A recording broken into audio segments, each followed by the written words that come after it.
कि पहली खबर की, क्योंकि तारीफ भारी और क्या तैयारी है। महाराष्ट्र की सियासत में इस समय कुछ अलग ही रंग दिखाई दे रहे हैं। जहां एक और राजनीतिक धुर विरोधी माने जाने वाले शरद पवार, उद्धव ठाकरे अब मुख्यमंत्री देवेंद्र फडणवीस की खुलकर तारीफ कर रहे हैं। मौका था मुख्यमंत्री देवेंद्र फडणवीस के जन्मदिन का। अब इसी दिन उनकी कॉफी टेबल बुक महाराष्ट्र नामक नायक का विमोचन हुआ, जिसमें फडणवीस के राजनीतिक जीवन और व्यक्तित्व पर प्रकाश डालना था। अब इस किताब में उद्धव ठाकरे ने फडणवीस को बुद्धिमान, ईमानदार, अध्ययनशील नेता बता दिया। साथ ही ये भी लिख दिया कि उनके पास केंद्र में बड़ी भूमिका निभाने की क्षमता है। वहीं शरद पवार ने तारीफों के पुल बांधते हुए फडणवीस को अद्वितीय, अथक, परिश्रमी और आधुनिक सोच रखने वाला नेता करार दिया। जब खुद सीएम देवेंद्र फडणवीस से सराहना पर प्रतिक्रिया मांगी गई तो उन्होंने भी कहा कि उद्धव ठाकरे का आभारी हूं। हम वैचारिक विरोधी जरूर हैं, लेकिन दुश्मन नहीं हैं। शरद पवार वरिष्ठ और उदार नेता हैं।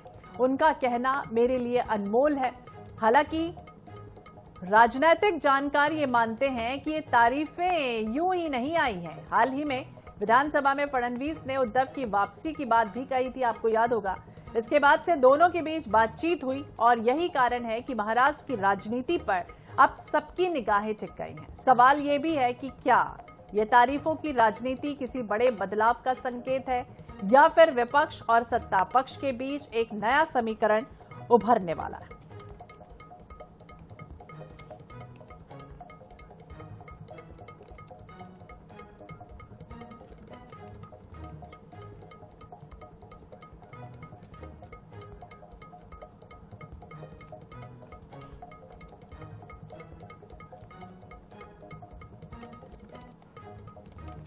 और इसी विषय पर हम बातचीत करेंगे। हमारे साथ किशोर तिवारी जी हैं, उद्धव गुट के नेता हैं। अली दारूवाला जी हमारे साथ बीजेपी के प्रवक्ता हैं। बहुत बहुत स्वागत है आप दोनों ही मेहमानों का। और किशोर जी, आपसे ही समझना चाहेंगे, जिस तरह से अगर हम बात करें, एक कमेंट विपक्षी पार्टियों ने किया है देवेंद्र फडणवीस को लेकर, ये कहा है कि तारीफ कर दी। क्या समझे आने वाले दिनों में कोई संकेत है गठजोड़ के? ऐसा तो कुछ नहीं किशोर जी। ऐसा तो बिल्कुल नहीं है जी, ऐसा कुछ भी नहीं है। और उन्होंने जन्मदिन पे बधाई दी तो ये तो नॉर्मल है, लेकिन मुझे भी एक अचरज हो रहा है कि ये सरकार पूरी करप्ट है। सारी योजनाओं में भ्रष्टाचार है और हनी ट्रैप के मामले आ चुके हैं। उधर कृषि मंत्री किसानों की आत्महत्या हो रही है तो सदन में रमी खेलते हुए पकड़े गए हैं। और सरकार की हर योजना में इतना भ्रष्टाचार है और प्रशासन पे कोई नियंत्रण नहीं है। तो ऐसे परिस्थिति में अगर सरकार पर इतने आरोप विपक्ष के प्रवक्ता लगाते हैं, तो फिर अगर विपक्ष के नेता उन्हें प्रामाणिक कहे तो ये तो प्रशासनिक दृष्टि से बहुत गलत बात है। मुझे नहीं लगता ऐसा कोई है।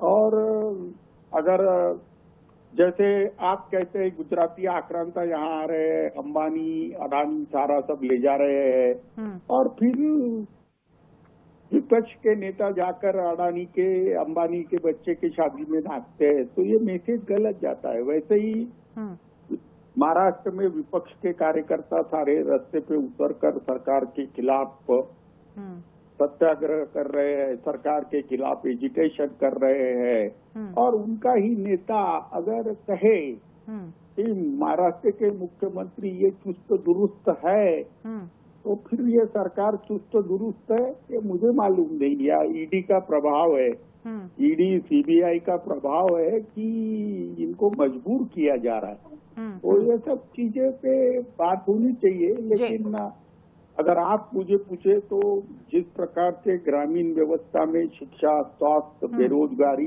महंगाई और किसानों की आत्महत्या हो रही है, तो महाराष्ट्र के रिकॉर्ड में सबसे इंस्टीट्यूशनलाइज करप्ट अगर कोई सीएम है तो वो देवेंद्र फडणवीस है। अली जी भी हमारे साथ जुड़े हुए हैं। किशोर जी, हम आपसे फिर से चर्चा करेंगे। अली जी भी हमारे साथ जुड़े हुए। अली जी, क्या लगता है, जिस तरह से हाल ही में देवेंद्र फडणवीस बड़ी तारीफें करते नजर आए, हालांकि मजाकिया अंदाज में उन्होंने उद्धव ठाकरे को सत्ता में शामिल होने का न्योता एक तरफ दे दिया था। हालांकि राजनीति में कहा जाता है कि कोई स्थायी दुश्मन नहीं होता, कोई दोस्त नहीं होता, लेकिन क्या महाराष्ट्र के समीकरण टर्न लेने वाले हैं और क्या एमवीए में सब कुछ ठीक नहीं चल रहा है?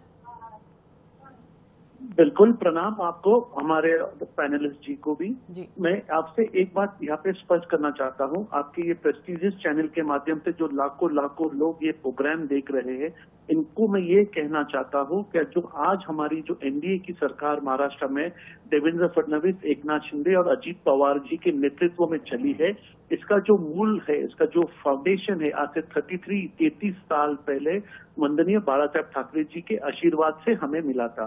और ये गर्व और ये जो हमारे ऊपर जो एक उपकार है, हम जिंदगी में नहीं भूल सकते। किशोर तिवारी जी यहाँ पर एक खुद सबूत है। मैं लास्ट 3 साल से यही कह रहा हूँ, हमारी इतनी तो औकात नहीं कि हम उद्धव ठाकरे जी के बारे में कोई अनाप शनाप बात करें, क्योंकि वो लोक नेता है। उनके साथ चलते हुए आज जो शरद पवार जी ने देवेंद्र फडणवीस जी के ऊपर जो यहाँ पे एक प्रशंसा की जो बारिश की है, ये केवल और केवल महाराष्ट्र के अंदर जो सरकार और जो स्थिरता से ये सरकार आगे बढ़ रही है, मोदी जी, योगी जी और अमित शाह के नेतृत्व में, मैं आप लोग के माध्यम से जनमानस को ये कहना चाहता हूँ, उत्तर प्रदेश, ये प्रदेश, महाराष्ट्र, ये प्रदेश, ये नंबर 1 भारत में बनने जा रहा है। और इसकी गति को रोकने का तो काम कोई भी नहीं कर सकता, मगर ये गति में जोड़ने का काम उद्धव जी और शरद पवार जी, अगर ये चीज को, अगर ये सिग्नल को देखते हैं, तो मैं ये कहता हूँ कि ये समीकरण एक दिन हकीकत में बदलेगा। और भारतीय जनता पार्टी ये एक वैचारिक पार्टी है, सैस्पेन पार्टी है, और उद्धव जी की जो पार्टी है सनातनी पार्टी है, इनके साथ हमारा कभी भी विरोध और आपस में बैठ नहीं हो सकता। किशोर तिवारी जी कुछ कारणों के कारण कुछ शायद वो नेगेटिव प्रोपेगेंडा कर रहे, मगर अंदर से भी किशोर तिवारी जी ये इतने सीनियर है, मेरे जन्म से पहले वो राजनीति में है, वो जानते हैं कि महाराष्ट्र के विकास के लिए उद्धव जी और शरद पवार जी भी अगर हमारे साथ में आते हैं, तो ये समीकरण जो है सोने पे सुहागा, इससे कम नहीं कहलाएगा। ठीक है किशोर जी, आप कुछ कहेंगे, सोने पे सुहागा बनाएंगे? देखिए, विपक्ष ने अपनी भूमिका में रहना चाहिए, सरकार के कान पकड़ना चाहिए गलत स्थिति, और सरकार में अभी गलत हो रहा है तो कान पकड़ना चाहिए। अगर विपक्ष के नेता ही कॉम्प्रोमाइज कर ले तो सामान्य जनता किसकी तरफ जाएगी? हमारी भी भूमिका है, प्रजातंत्र में हमारी भूमिका है, वो भूमिका हम अच्छे तरीके से निभाए। आज जनता चाहती है कि हमको चौकीदार बनाया है तो हम अच्छे तरीके से ख्याल दें। यह मैसेज गलत जाता है कि आप सर्टिफिकेशन कर रहे हो।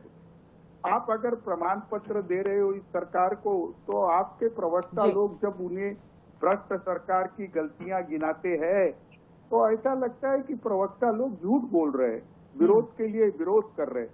तो नेताओं ने कार्यकर्ताओं